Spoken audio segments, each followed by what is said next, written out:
Hello विद्यार्थियों, मैं दयावती, प्राध्यापिका अर्थशास्त्र from government senior secondary school Khareti आप सभी का स्वागत करती हूँ आपकी एजुसेट ऑनलाइन ब्रॉडकास्टिंग में। बच्चों, हमने अपनी पिछली क्लास के अंदर पढ़ा था राष्ट्रीय आय के माप की उत्पाद विधि के बारे में। अपनी आज की इस कक्षा में हम पढ़ेंगे राष्ट्रीय आय के मापने की दूसरी विधि के बारे में, जिसका नाम है आय विधि। हमने पीछे पढ़ा कि प्रत्येक अर्थव्यवस्था के अंदर जो उत्पादन होता है और जो उत्पादन के साथ साथ कारकों की आय बढ़ती है वो आय, और आय के बढ़ने से फिर जो खर्चे बढ़ते हैं वो व्यय, ये तीनों आपस में एक दूसरे के बराबर होते हैं। इन तीनों में परस्पर चक्रीय प्रभाव होता है, क्योंकि उत्पादन जब होता है तो वस्तुओं और सेवाओं की मात्रा जितनी मात्रा में बढ़ती है ठीक उसी के बराबर कारकों की आय भी बढ़ती है, और उनकी आय बढ़ने से कारकों के खर्चे भी बढ़ते हैं। तो इस प्रकार से इनडायरेक्टली उत्पादन, आय और व्यय तीनों एक दूसरे के बराबर हो जाते हैं। तो उत्पाद विधि में हमने पढ़ा कि किस तरह से हम उत्पादन के माध्यम से राष्ट्रीय आय की गणना करते हैं। आज हम आय विधि के बारे में पढ़ेंगे, जिसके अंदर हम जानेंगे कि किस प्रकार से कारकों की आय की गणना करके हम राष्ट्रीय आय को मापते हैं। तो चलिए अपनी आज की कक्षा हम शुरू करते हैं। आय विधि। आय विधि के भी कई सारे नाम होते हैं। आय विधि का दूसरा नाम है कारक भुगतान विधि। तो हम पहले जानेंगे कि हम इस विधि को आय विधि क्यों कहते हैं और कारक भुगतान विधि हम इसे क्यों कहते हैं। आय विधि के अंदर हम क्या करते हैं, जो उत्पादन के साधन हैं उन उत्पादन के साधनों की आय की गणना करते हैं। सबसे पहले हमारे उत्पादन के साधन कौन कौन से होते हैं। हमारे उत्पादन के साधन चार होते हैं: श्रम, भूमि, पूंजी और चौथा साधन है हमारा उद्यम या उद्यमी। ये चार साधन मिलकर वस्तुओं का, सेवाओं का उत्पादन करते हैं। तो आय विधि के अंदर हम हमारे जो उत्पादन के साधन हैं या हमारे जो उत्पादन के कारक हैं, इन कारकों की आय की गणना करते हैं। इन कारकों की आय क्या होती है? श्रम को आय के रूप में बदले में क्या मिलता है? मजदूरी मिलती है। ठीक ऐसे ही जब भूमि को काम में लाया जाता है तो भूमि को बदले में आय के रूप में क्या प्राप्त होगा? लगान प्राप्त होगा। और ऐसे ही पूंजी, जब पूंजी का हम प्रयोग करते हैं, अगर पूंजी हमारे पास नहीं है तो हम कहीं से उठाते हैं, या फिर हमारे पास भी अगर पूंजी है तो उस पूंजी को अगर हम किसी अन्य को दें तो हमें बदले में क्या प्राप्त होता है? हमें बदले में प्राप्त होता है ब्याज। और जो चौथा हमारा उत्पादन का साधन है वो है उद्यमी। उद्यमी का काम क्या होता है? इन सभी साधनों को इकट्ठा करना और काम की शुरुआत करना। और सबसे बड़ा काम उद्यमी करता है रिस्क उठाने का काम, जोखिम उठाने का काम, क्योंकि इस काम के अंदर उसे घाटा भी हो सकता है और मुनाफा भी हो सकता है। तो क्योंकि उद्यमी जोखिम उठाता है इसलिए उसे बदले में क्या प्राप्त होता है? लाभ। तो हमारे उत्पादन के सभी कारकों को उनकी सेवाओं के बदले में जो आय प्राप्त होती है ये आय है, और इस आय की गणना करके जब हम राष्ट्रीय आय को मापते हैं तो उसे कहेंगे हम आय विधि। तो हमने आय विधि क्यों कहा इसे? क्योंकि इसके अंदर कारकों की आय की गिनती करके तब राष्ट्रीय आय को मापा जाता है। दूसरा नाम इसका कारक भुगतान विधि। कारक हमारे यही हैं, सभी कारक हैं ये हमारे। इन कारकों को इनकी सेवाओं के बदले भुगतान किया जाता है। इनकी आय, मजदूरी, लगान, ब्याज और लाभ। तो इसीलिए इस विधि के ये दो नाम हैं, कारक भुगतान विधि और आय विधि। तो इस विधि के अंदर हम किस प्रकार से राष्ट्रीय आय की गणना करें? हम अपनी कारकों की आय को कई भागों में बांटकर और तब उसकी गणना करके हम राष्ट्रीय आय की गणना करेंगे आय विधि से। तो जो हमारे कारकों की कारक आय है, कारक आय जो मजदूरी, ब्याज, लाभ और लगान के रूप में है, उस कारक आय को हम कई भागों में बांट लेते हैं। तो ये भाग कौन कौन से होंगे हमारे? सबसे पहले भाग को कहेंगे हम कर्मचारियों का पारिश्रमिक। कर्मचारियों का पारिश्रमिक। पारिश्रमिक इसे हम कंपनसेशन ऑफ एम्प्लॉय ये बोलते हैं हम अंग्रेजी में, कर्मचारियों का पारिश्रमिक। दूसरी चीज, दूसरा कारक आय को बांटेंगे हम परिचालन अधिशेष में। परिचालन अधिशेष, इसे हम ऑपरेटिंग सरप्लस बोलते हैं। और तीसरा भाग होगा हमारा मिश्रित आय। तो हमने क्या किया, हमने जो कारक आय है उस कारक आय को मिश्रित आय 3 भागों में बांट लिया। पहले को कहा कर्मचारियों का पारिश्रमिक, दूसरा परिचालन अधिशेष और तीसरा मिश्रित आय। जो हमारा पहला साधन था श्रम, जिसे बदले में क्या प्राप्त हो रही थी, मजदूरी, तो उसे हमने कर्मचारियों का पारिश्रमिक कहा जाता है।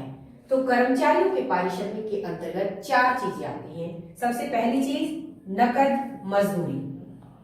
नकद मजदूरी, हम इसे वेतन भी कह सकते हैं। क्या कह सकते हैं, वेतन। दूसरी चीज किस्म के रूप में आय, किस्म के रूप में आय। और तीसरी चीज होती है सामाजिक सुरक्षा में मालिकों का अंशदान। सामाजिक सुरक्षा में मालिकों का अंशदान। एक चीज और आती है चौथे नंबर पर, जिसे हम कहते हैं सेवानिवृत्त कर्मचारियों का की पेंशन। सेवानिवृत्त कर्मचारियों की पेंशन। तो ये क्या होती है चारों चीजें, मैं इनको बताती हूं एक एक करके।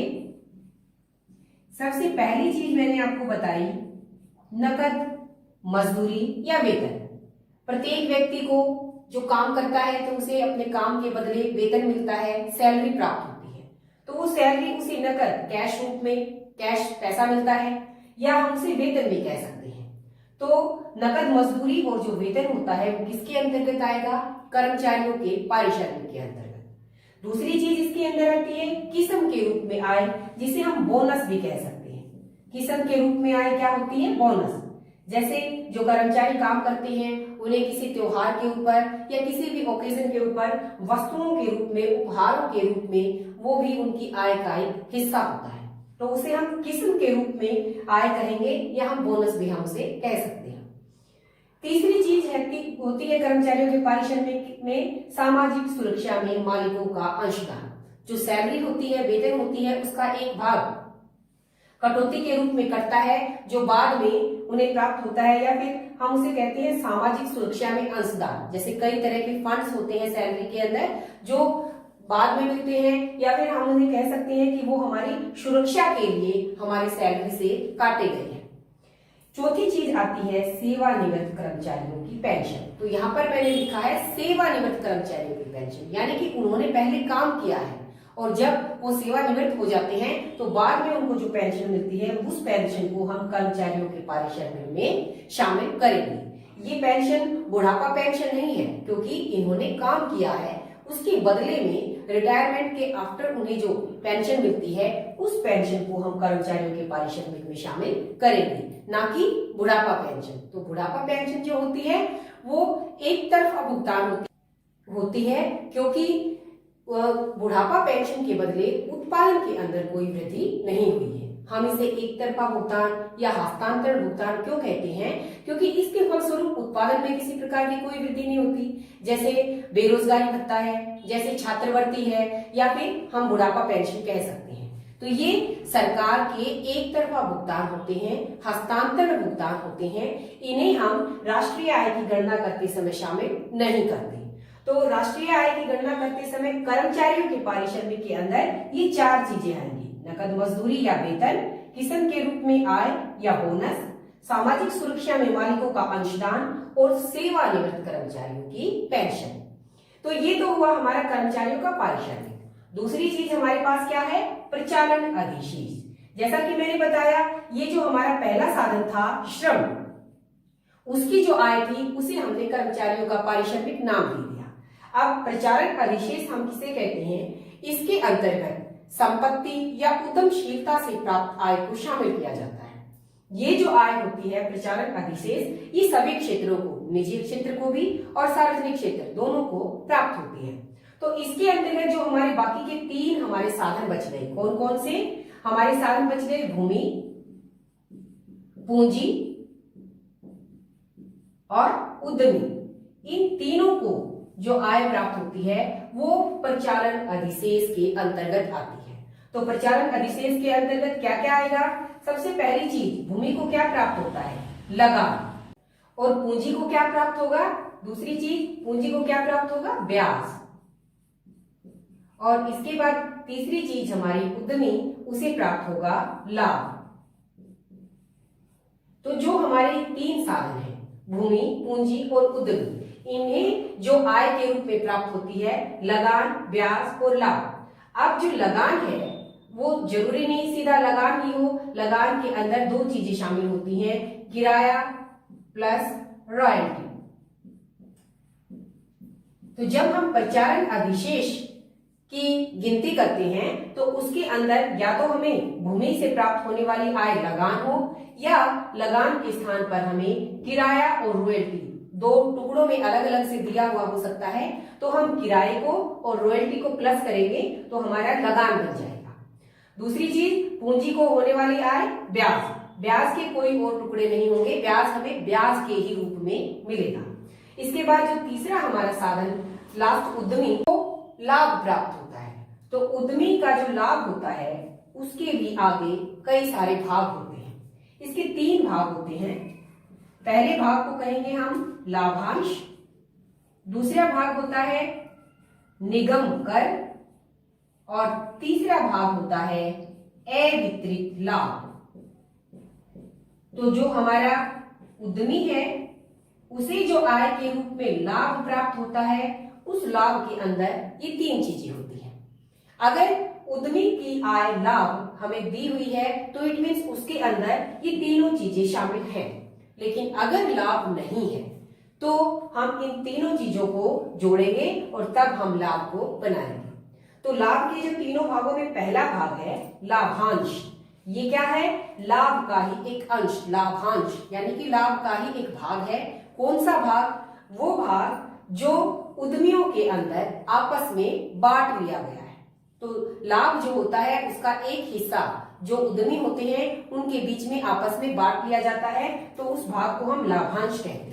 इसके बाद जो दूसरा भाग है निगम कर, ये है जो उद्यमियों को लाभ हुआ है उस लाभ के ऊपर सरकार द्वारा टैक्स लगाया जाता है, तो उस टैक्स को हम क्या कहेंगे? निगम कर। तो ये भी लाभ का ही एक हिस्सा है, लाभ का वो हिस्सा जो सरकार ने टैक्स के रूप में ले लिया है। तीसरी चीज अवितरित लाभ। अवितरित लाभ यानी कि लाभ का वो भाग जिसका वितरण नहीं किया गया। वितरण क्या होता है? बांटना। तो लाभ का एक भाग ऐसे रख लिया जाता है जिसे आपस में नहीं बांटा जाता। फर्में इस भाग को इसलिए रखती हैं ताकि भविष्य में जोखिम के समय पर वो काम आ सके। तो इस तरह से हमारे लाभ के कितने भाग हो गए? 3 भाग। पहला भाग लाभांश जिसे आपस में बांट लिया गया है, दूसरा भाग निगम कर जिसे टैक्स के रूप में सरकार को दिया जाता है, और तीसरा भाग अवितरित लाभ यानी कि जिसे फर्में आपस में नहीं बांटती बल्कि भविष्य के लिए रख लेती हैं कि वो जोखिम के समय पर उनके काम आएगा। तो इस प्रकार से प्रचालन अधिशेष के अंतर्गत जो हमारे 3 साधन थे, भूमि, पूंजी और उद्यमी, इन तीनों की आय लगान, ब्याज और लाभ के रूप में शामिल की जाती है। जो लगान होता है उसके अंदर 2 चीजें होती हैं, किराया और रॉयल्टी। अगर हमें लगान दिया हुआ है तो हम लगान को शामिल करेंगे, वरना हम किराया और रॉयल्टी को जोड़ेंगे तो हमारा लगान बन जाएगा। ब्याज हमें ब्याज के ही रूप में मिलेगा। और जो तीसरी चीज लाभ है उसके भी 3 अंश होते हैं, लाभांश, निगम कर और अवितरित लाभ। तो इन तीनों को जोड़कर हम लाभ को प्राप्त करेंगे और फिर लगान, ब्याज और लाभ को जोड़कर हम प्रचालन अधिशेष को प्राप्त करेंगे। कार्यकाल का अगला भाग है हमारा मिश्रित आय। तो मिश्रित आय किसे कहते हैं? अब हमने जो हमारे उत्पादन के 4 साधन थे, भूमि, पूंजी, श्रम और उद्यम, उनकी आय को तो हमने इन 2 के अंदर शामिल कर लिया। कर्मचारियों के पारिश्रमिक में हमारे श्रम आ गया और प्रचालन अधिशेष के अंदर भूमि, पूंजी और उद्यमी आ गया। तो मिश्रित आय किसे कहते हैं? मिश्रित आय वो आय है जिसके अंतर्गत जो स्वरोजगार लोग होते हैं उनकी आय को शामिल किया जाता है। बहुत से लोग ऐसे होते हैं जो अपना स्वयं का काम धंधा करते हैं, जैसे कोई दुकानदार है, किसी ने कोई अपना स्वयं का कोई और धंधा खोल रखा है, तो वो क्या करते हैं, भूमि का, श्रम का, पूंजी का, उद्यमी का, ये सारे काम वो स्वयं करते हैं और उनकी जो इनकम होती है उस इनकम को हम क्या कहेंगे, मिश्रित आय कहेंगे। तो मिश्रित आय के अंतर्गत जो स्वरोजगार लोग हैं जिनका स्वयं का कोई अपना काम धंधा है, तो उनकी जो आय होती है वो मिली जुली आय होती है। उसके अंदर भूमि, पूंजी, श्रम और उद्यम, इन सभी की आय इकट्ठी ही होती है, इसलिए हम उसे क्या कहेंगे, मिश्रित आय कहेंगे। तो जब आय विधि के अंतर्गत हम राष्ट्रीय आय की गणना करते हैं तो उसके अंदर कारकों की आय को जोड़कर उनकी गणना करके तब हम राष्ट्रीय आय निकालेंगे। और जो कारक आय है उसके मैंने आपको 3 हिस्से बताए, कर्मचारियों का पारिश्रमिक, दूसरी चीज परिचालन अधिशेष और तीसरी चीज मिश्रित आय। जब हम कर्मचारियों के पारिश्रमिक को, परिचालन अधिशेष को और मिश्रित आय को, इन तीनों को जब हम जोड़ देंगे तो हमें प्राप्त होगा एनडीपी। एनडीपी प्राप्त होगा और वो भी फैक्टर कॉस्ट पर। तो आपको बड़े ध्यान से समझना है ये कि जो हमने पिछली विधि की थी उत्पाद विधि, उसके अंदर हमें यहाँ पर जीडीपी प्राप्त हुआ था और वो भी मार्केट प्राइस पर। लेकिन आय विधि के अंतर्गत जब हम कर्मचारियों का पारिश्रमिक, परिचालन अधिशेष और मिश्रित आय, इन तीनों को जोड़ेंगे तो हमें एनडीपी प्राप्त होगा और फैक्टर कॉस्ट पर प्राप्त होगा। तो ये हमारा नेट डोमेस्टिक प्रोडक्शन है, शुद्ध घरेलू उत्पाद है, कारक लागत पर। कारक लागत पर क्यों है ये, क्योंकि हमने कारकों की आय को जोड़ा है, कारकों की आय को जोड़ा है, इसलिए ये फैक्टर कॉस्ट पर, कारक लागत पर होगा। तो इसके अंतर्गत हम कर्मचारियों के पारिश्रमिक को, परिचालन अधिशेष को और मिश्रित आय को जोड़ेंगे। इसके बाद हमें एनडीपी एट फैक्टर कॉस्ट प्राप्त। एनडीपी एट फैक्टर कॉस्ट से हम आगे एनएनपी या राष्ट्रीय आय भी निकाल सकते हैं, जीडीपी भी निकाल सकते हैं, हम फैक्टर कॉस्ट से मार्केट प्राइस पर भी जा सकते हैं। तो इस प्रकार आय विधि के अंतर्गत हमने आज जो हमारी कारक आय थी उसे हमने 3 भागों में बांट दिया। पहला भाग कर्मचारियों का पारिश्रमिक, दूसरा प्रचालन अधिशेष और तीसरा मिश्रित आय। अगर हमें ये तीनों डायरेक्ट दिए हुए हैं तो हम इन तीनों को जोड़ेंगे और हम एनडीपी एट फैक्टर कॉस्ट निकालेंगे। अगर हमें ये तीनों सीधे सीधे नहीं है तो हम कर्मचारियों के पारिश्रमिक के जो आगे 4 भाग हैं, इन भागों को जोड़कर कर्मचारियों का पारिश्रमिक निकालेंगे, परिचालन अधिशेष के 3 भागों को जोड़कर हम परिचालन अधिशेष निकालेंगे और मिश्रित आय को फिर उसमें जोड़ के तब हम एनडीपी एट फैक्टर कॉस्ट को निकालेंगे। अगर हमें कर्मचारियों के पारिश्रमिक के अंदर ये 4 भाग ना देकर सिर्फ 3 या कोई 2 भाग दिए हुए हैं तो इट मीन्स जो भाग हमें दिया हुआ नहीं है हम उसे शून्य मान देते हैं और जो दिया हुआ है उसे जोड़कर हम कर्मचारियों का पारिश्रमिक निकाल देंगे। ऐसे ही हम परिचालन अधिशेष के अंतर्गत करेंगे। तो इस प्रकार आय विधि के अंदर हम इन तीनों को जोड़कर एनडीपी निकालते हैं। अब आगे आय विधि के अंतर्गत जब हम राष्ट्रीय आय की गणना करते हैं तो हमें कुछ सावधानियों का भी ध्यान रखना होता है। वो सावधानियां क्या क्या हैं? जैसे मैंने बताया कि हस्तांतरण आय को राष्ट्रीय आय में शामिल नहीं किया जाता। हस्तांतरण आय या एक तरफा भुगतान, कौन से भुगतान होते हैं ये? जिनके बदले में कोई उत्पादन का कार्य नहीं होता, जैसे बेरोजगारी भत्ता, जैसे बुढ़ापा पेंशन, जैसे छात्रवृत्ति, जेब खर्च आदि। तो इनके बदले कोई उत्पादन का कार्य नहीं होता, तो इसलिए हम इन्हें हस्तांतरण भुगतान कहते हैं, एक तरफा भुगतान कहते हैं। तो इन्हें हम राष्ट्रीय आय में शामिल नहीं करेंगे। दूसरी चीज, जो गैर कानूनी कार्यों से प्राप्त आय है, जैसे जुए, स्मगलिंग वगैरह, तो इनसे जो आय प्राप्त होती है उसे भी हम राष्ट्रीय आय की गणना करते समय शामिल नहीं करते। तीसरी चीज, जो पुरानी वस्तुएं होती हैं और जो पुरानी वस्तुओं की जो बिक्री होती है उसे भी हम राष्ट्रीय आय में शामिल नहीं करते, लेकिन इस बिक्री के ऊपर जो कमीशन या दलाली जो होती है उसे शामिल किया जाता है। तो ये सावधानियां बहुत इंपॉर्टेंट हैं, इनके ऊपर कई बार 1-1 नंबर के प्रश्न पूछे जाते हैं।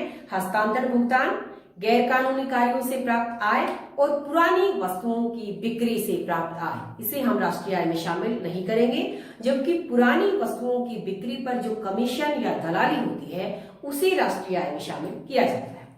इसके अलावा जो शेयर और बॉन्ड्स से जो आय प्राप्त होती है उसे भी राष्ट्रीय आय में शामिल नहीं किया जाता, क्यों नहीं किया जाता? क्योंकि शेयर और बॉन्ड क्या होते हैं कि भाई एक की खरीदता है, दूसरा खरीदता है, ये चीजें पहले से पिछले वर्ष जब दूसरे वर्षों से है उन्हें बार बार खरीद फरोख्त की जाती है, इसलिए इनकी खरीद फरोख्त को भी शामिल नहीं किया जाता, क्योंकि इससे भी कोई उत्पादन में वृद्धि नहीं हुई है। जब पहली बार किसी चीज को खरीदा जाता है तो उसे हम राष्ट्रीय आय की गिनती में शामिल करते हैं। तो इस तरह से शेयर बॉन्ड्स को भी शामिल नहीं किया जाएगा। इसके अलावा जो मकानों के अंदर स्वयं मालिक रहते हैं तो उन मकानों का जो आरोपित किराया होता है उसे राष्ट्रीय आय के अंदर शामिल किया जाता है। तो ये कुछ सावधानियां थी। आरोपित किराए को हम शामिल करेंगे, हम शेयर बॉन्ड्स को शामिल नहीं करेंगे, हम पुरानी वस्तुओं की बिक्री को शामिल नहीं करेंगे और हस्तांतरण भुगतान और जो गैर कानूनी कार्यों से प्राप्त आय है उसे भी हम आय विधि के अंतर्गत राष्ट्रीय आय की गणना करते समय शामिल नहीं करेंगे। तो हमने आय विधि को अच्छे से पढ़ा। अब इस विधि के ऊपर आधारित कोई एक या दो एग्जाम्पल हम करके देखते हैं किस तरह से हम राष्ट्रीय आय को निकालेंगे। तो यहाँ पर हमने आय विधि का एक उदाहरण लिया है। इस उदाहरण के अंदर ये हमारी मदें हैं और इन मदों के सामने इन पर खर्च किया गया पैसा है जो कि करोड़ों के अंदर है। तो मदें क्या क्या है हमारी?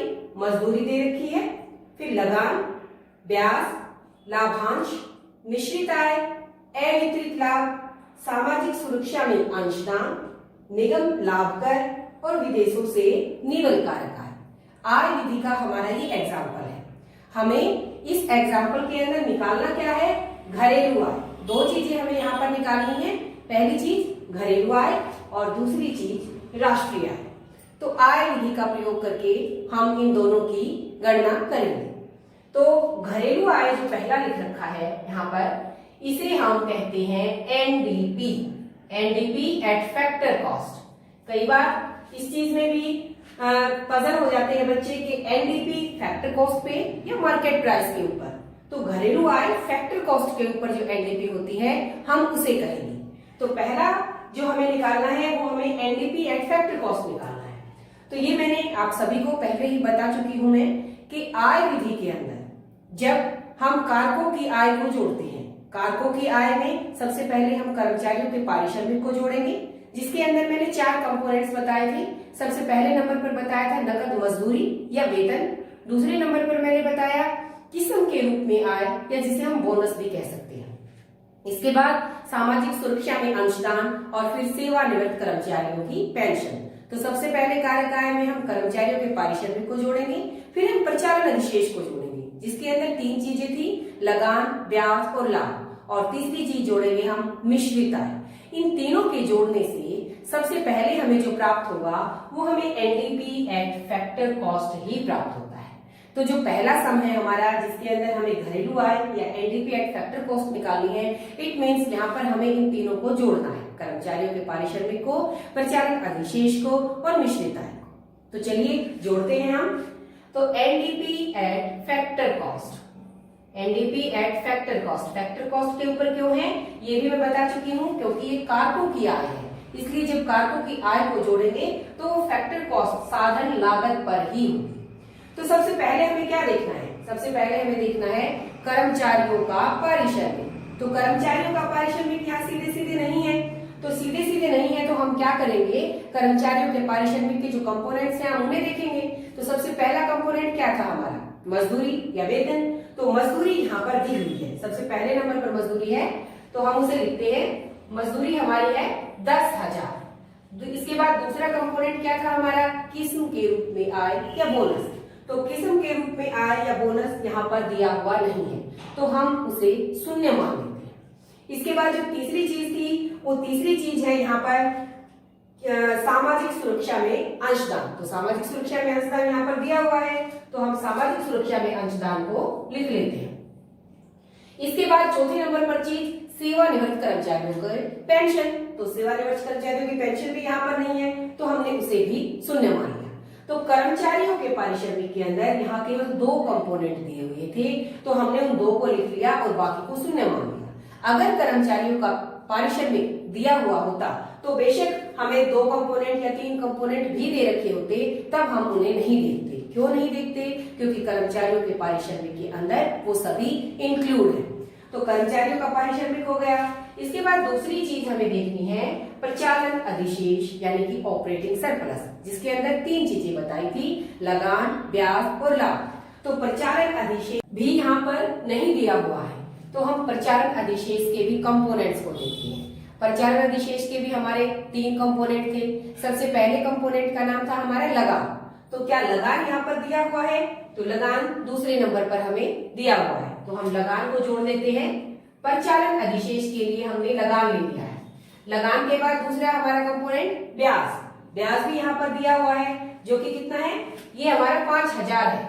और ब्याज हमारा कितना है? ब्याज हमारा है 400।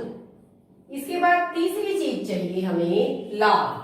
तो लाभ यहाँ पर है या नहीं? तो लाभ डायरेक्ट यहाँ पर नहीं है। जो लाभ के मैंने पार्ट्स बताए थे वो यहाँ पर है। सबसे पहला लाभ का पार्ट लाभांश। तो लाभांश दिया हुआ है 3000, तो हम लाभांश लिखते हैं 3000। इसके बाद दूसरा लाभ का पार्ट क्या था हमारा? निगम लाभ कर। तो निगम लाभ कर भी यहाँ पर दिया हुआ है, ये 400 है, इसे भी हम लिख लेते हैं 400। और इसके बाद तीसरा था हमारा अवितरित लाभ, जिसे बांटा नहीं गया। तो अवितरित लाभ भी यहाँ पर दिया हुआ है और वो है हमारा 200। तो इस तरह से हमने प्रचालन अधिशेष के भी सभी कंपोनेंट्स को लिख लिया। प्रचालन अधिशेष में लगान था, प्रचालन अधिशेष के अंदर ब्याज था और लाभ के तीनों पार्ट्स थे। इसके बाद अगला आता है हमारा कारक आय के अंदर जिसे हम जोड़ते हैं वो मिश्रित आय। तो मिश्रित आय देखते हैं यहाँ पर है या नहीं। मिश्रित आय दी हुई है, कितनी है? 400। तो यहाँ पर हम मिश्रित आय भी लिख लेते हैं। तो इस तरह से हमने कर्मचारियों का पारिश्रमिक में, जिसके अंदर सामाजिक सुरक्षा में मालिकों का अंशदान और दूसरी चीज क्या थी हमारी? मजदूरी और सामाजिक सुरक्षा में अंशदान, बस यही थी। इसके बाद जो हमारा प्रचालन अधिशेष था उसके अंदर ये सारी चीजें थी यहाँ तक की। और जो अगली चीज है 400, ये मिश्रित आय है। तो हमने कारक आय के तीनों कर्मचारियों का पारिश्रमिक जमा प्रचालन अधिशेष जमा मिश्रित आय हमने लिख लिया है। तो अब इसका जोड़ कर देते हैं। तो जोड़ करेंगे हम 0 0 और ये हो गया हमारा 4 6 और 10 और 14 18 और ये हो गए हमारे यहाँ पर 19,800। तो जो 19,800 है ये हमारा एनडीपी है फैक्टर कॉस्ट के ऊपर, जो हम निकाल चुके हैं। तो हमारा पहला भाग, सवाल का जो पहला भाग था घरेलू आय एनडीपी एट फैक्टर कॉस्ट, वो हमने कर लिया। इसके बाद दूसरा भाग आता है हमारा राष्ट्रीय आय। राष्ट्रीय आय हम किसे कहते हैं? राष्ट्रीय आय होती है एनएनपी एट फैक्टर कॉस्ट, यानी कि net national production at factor cost.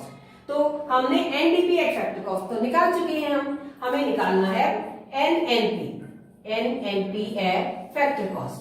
तो नेट हमारे पास है, हमें सिर्फ क्या करना है? हमें सिर्फ डोमेस्टिक को नेशनल में चेंज करना है। घरेलू से हमें राष्ट्रीय पर जाना है। तो घरेलू से राष्ट्रीय पर जाने के लिए हम क्या करते हैं? हम प्लस करते हैं नफिया यानी कि net factor income from abroad, विदेशों से शुद्ध साधन आय। और विदेशों से शुद्ध साधन आय हमें दे रखी है जो कि 1000 है। तो हम क्या करेंगे? हम एनडीपी एट फैक्टर कॉस्ट के अंदर विदेशों से शुद्ध कारक आय को जोड़ देंगे, तो हमारी क्या आ जाएगी? एनएनपी एट फैक्टर कॉस्ट आ जाएगी। तो हम यहाँ पर लिख सकते हैं NDP at factor cost plus नफिया। तो ये हमारी क्या हो जाएगी? ये हो जाएगी हमारी एनएनपी एट फैक्टर कॉस्ट। तो हम लिखते हैं 19,800 जमा नफिया हमारा है 1000। तो हमने 1000 लिख दिया और इन दोनों को हम जोड़ेंगे तो ये हमारा 20,800। ये हमारी राष्ट्रीय आय होगी, ये हमारी एनएनपी एट फैक्टर कॉस्ट होगी। तो इस तरह से हम राष्ट्रीय आय निकालेंगे। हम कोई भी जीडीपी, एनएनपी, मार्केट प्राइस के ऊपर भी जा सकते हैं और फैक्टर कॉस्ट तो हमारी यहाँ आती ही है। तो इस प्रकार से हम आय से घरेलू आय, राष्ट्रीय आय आदि की गणना हम कर सकते हैं। तो बच्चों, इस प्रकार हमने अपनी आज की कक्षा के अंदर पढ़ा कि आय विधि से राष्ट्रीय आय की गणना किस प्रकार से की जाती है। हमने उदाहरण भी किया। उम्मीद है आप सभी को बहुत अच्छे से समझ में आया होगा। तो अगली कक्षा के अंदर हम अपनी अगली विधि, व्यय विधि के बारे में पढ़ेंगे।